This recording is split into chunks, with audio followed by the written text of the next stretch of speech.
اچھا ایسا بھی ہوتا ہے کہ رمضان المبارک میں عبادات میں خوب محنت کرنے والے احباب سے اگر رمضان المبارک کے بعد کسی گناہ کا ارتکاب ہو جائے تو شیطان انہیں اس وہم میں مبتلا کر دیتا ہے کہ اب رمضان المبارک میں کی گئی ساری محنت برباد ہو چکی ہے، دیکھ کس قدر محنت سے تو رمضان المبارک میں گناہوں سے بچتا رہا، اب تیرے اس گناہ نے سب کی یہ کرائے پر پانی پھیر دیا، ساری محنت برباد کر دی۔ اس بابرکت مہینے کی ٹریننگ کے ذریعے جتنی روحانی قوت تو نے حاصل کی تھی وہ اب ساری زائل ہو چکی ہے، برباد ہو چکی ہے، ختم ہو چکی ہے۔ اور جب اس گناہ نے تیری رمضان المبارک کی ساری محنت اور عبادات کے نور کو ہی ضائع کر دیا ہے تو پھر باقی گناہوں میں بھی ملوث ہو جا، آئندہ رمضان المبارک میں دیکھا جائے گا، پھر زیادہ محنت کر لینا۔ یوں وہ نادان انسان اس شیطانی وسوسے میں مبتلا ہو کر دیگر بے شمار گناہوں کا ارتکاب کر لیتا ہے اور ایک مرتبہ پھر گناہوں بری زندگی گزارنا شروع کر دیتا ہے، حالانکہ برباد کچھ نہیں ہوا تھا، اس سے صرف ایک دو گناہ ہو گئے تھے، اسے فوراً خلوص دل سے توبہ کرنی تھی۔ ماہ رمضان کا وہ نور اور وہ روحانی برکات اسے اس گناہ کے بعد بھی حاصل تھی۔ ایسے بے وقوف انسان کی مثال اس وہمی عورت کی طرح ہے جس کے متعلق اللہ جل وعلا نے سورہ نحل میں ارشاد فرمایا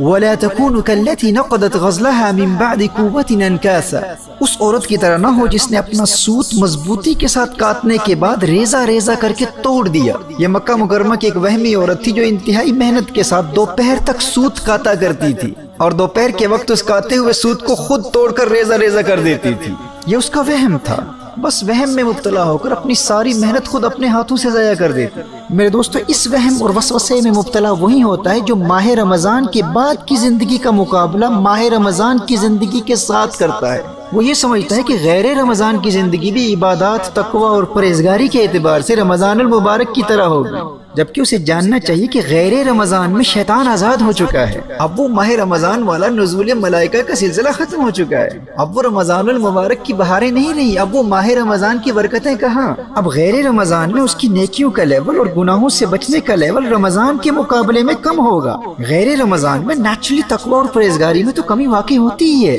اس لیے محترم احبہ، عام لوگوں کو ماہ رمضان کے بعد کی زندگی کا مقابلہ ماہ رمضان کی زندگی سے ہرگز نہیں کرنا چاہیے، بلکہ ماہ رمضان کے بعد کی زندگی کا مقابلہ ہمیشہ ماہ رمضان سے پہلے کی زندگی کے ساتھ کرنا چاہیے۔ یہ بڑی اہم بات ہے، یعنی اگر ماہ رمضان میں حاصل کی گئی تربیت کا آپ پر اتنا اثر ہوا ہے کہ ماہ رمضان کے بعد کی زندگی فرائض کی ادائیگی اور گناہوں سے بچنے کے اعتبار سے ماہ رمضان سے پہلے کی زندگی سے بہتر ہے، تو آپ اللہ جل وعلا کا شکر ادا کریں کہ اللہ جل وعلا نے آپ کو آپ کے مقصد میں کامیابی عطا فرمائی ہے، آپ کامیاب ہیں۔ اب اگر کوئی گناہ ہو بھی جاتا ہے تو فوراً توبہ کر کے اپنا روحانی سفر جاری رکھیں، اور شیطان جب بھی اس وہم میں مبتلا کرنے کی کوشش کرے کہ اب کیا فائدہ، اب تو سب کچھ برباد ہو چکا ہے، تو نے تو گناہ کر لیا ہے، ماہ رمضان کی ساری محنت برباد ہو چکی ہے، پھر گنہگاروں والی زندگی گزارنا شروع کر دے اور آئندہ رمضان میں پھر محنت کرنا اور پھر دیکھا جائے گا۔ ماہ رمضان کے مقابلے میں تو اب تو زیرو ہے، صفر ہے، ختم ہو چکا ہے۔ جب شیطان اس وسوسے میں مبتلا کرنے کی کوشش کرے تو فوراً جواب دے کہ میں نے ماہ رمضان کے بعد کی زندگی کا مقابلہ ماہ رمضان کی زندگی کے ساتھ نہیں، ماہ رمضان کی زندگی سے پہلے کی زندگی کے ساتھ کرنا ہے،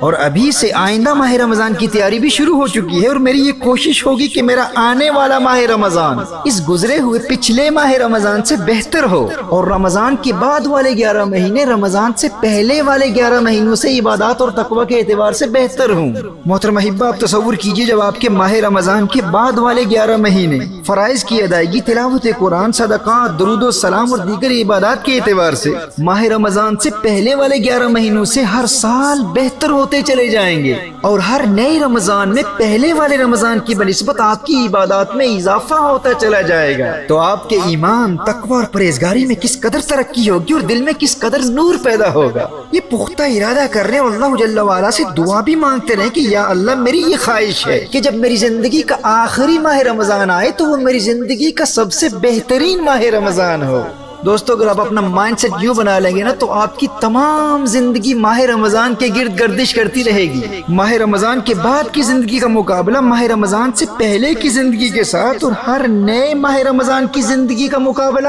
پچھلے ماہ رمضان کی زندگی کے ساتھ، یوں دل میں عشق رمضان المبارک مسلسل بڑھتا رہے گا۔ حضرت یعلا بن فضل فرماتے ہیں کہ صحابہ کرام علیہم رضوان سال کے 6 مہینے اس دعا میں گزار دیتے تھے کہ یا اللہ، ہمیں ماہ رمضان عطا فرما دے، اور جب ماہ رمضان مل جاتا تو 6 مہینے اس دعا میں گزار دیتے کہ یا اللہ، ہماری رمضان کی عبادتوں کو قبول فرما لے۔ یوں ان عاشقان ماہ رمضان کی تمام زندگی ماہ رمضان کے گرد ہی گردش کرتی رہتی ہے۔ محترم احبہ، ماہ رمضان کی یادوں سے اپنے قلوب میں اجالا کرنے کے لیے شوال مکرم کے 6 روزے ضرور رکھیں۔ اور اسی طرح ہر پیر اور جمعرات کا روزہ بھی ضرور رکھیں، اور ایام البید یا ایام بیز ہر مہینے کی 13ویں 14ویں اور 15ویں تاریخ کو روزہ رکھیں۔ یوں رمضان المبارک کی یادیں بھی تازہ ہوتی رہیں گی، اور ان صحیح احادیث کی روشنی میں یہ روزے رکھنے والوں کو تمام سال روزہ رکھنے کا ثواب بھی ملے گا۔ اور صحیح مسلم کی حدیث ہے فَهَذَا صِيَامُ الدَّهْرِ كُلِّهِ، جو ہر مہینے 3 روزے رکھتا ہے نا اسے پوری زندگی روزے رکھنے کا ثواب ملے گا۔